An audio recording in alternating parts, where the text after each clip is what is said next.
ایک دفعہ یہ اعلان ہوا کہ جو آدمی پریشان ہے وہ فلاں میدان میں آ جائے، جس چیز سے پریشان ہے اس کو وہاں رکھ دے، اس کا متبادل یعنی جس چیز کو اچھا سمجھنا ہے وہ اٹھا لیں۔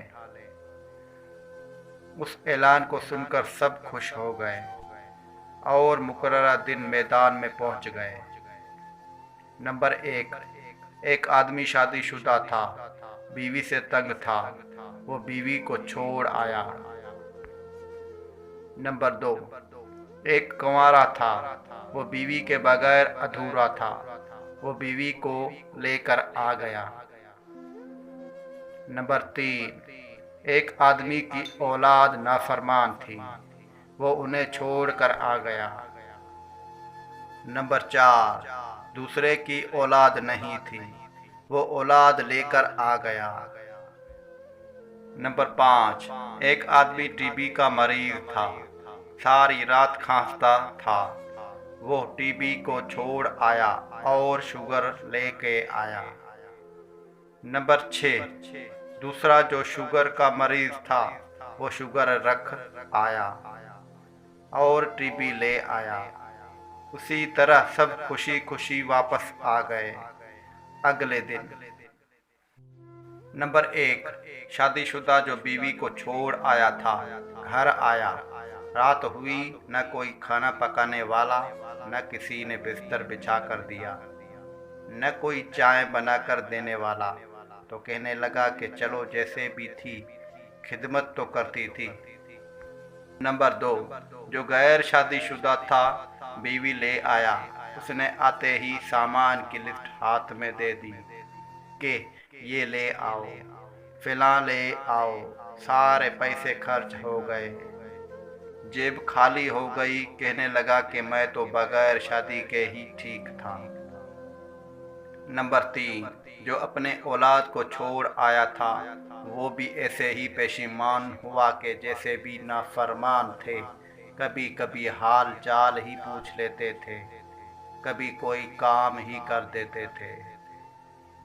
نمبر 4، جو اولاد لے آیا تھا بڑا خوش تھا، لڑکوں نے آتے ہی باپ کو لٹا کر مارنا شروع کر دیا، اب وہ بولا کہ میں تو ایسے ہی ٹھیک تھا۔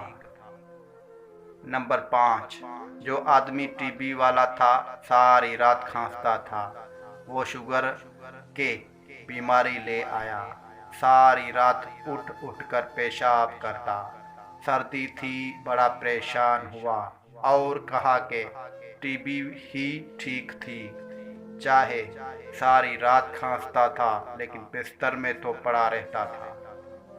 یہ بار بار کا اٹھنا، سردی میں جانا بڑا مشکل ہے۔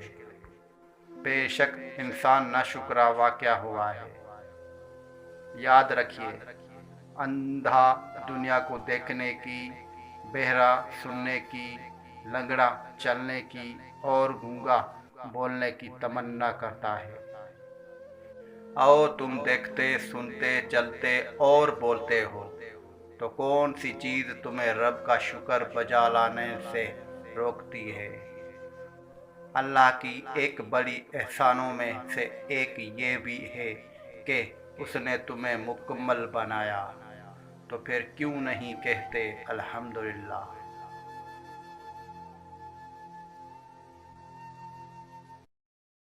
ایک دفعہ یہ اعلان ہوا کہ جو آدمی پریشان ہے وہ فلاں میدان میں آ جائے، جس چیز سے پریشان ہے اس کو وہاں رکھ دے، اس کا متبادل یعنی جس چیز کو اچھا سمجھنا ہے وہ اٹھا لیں۔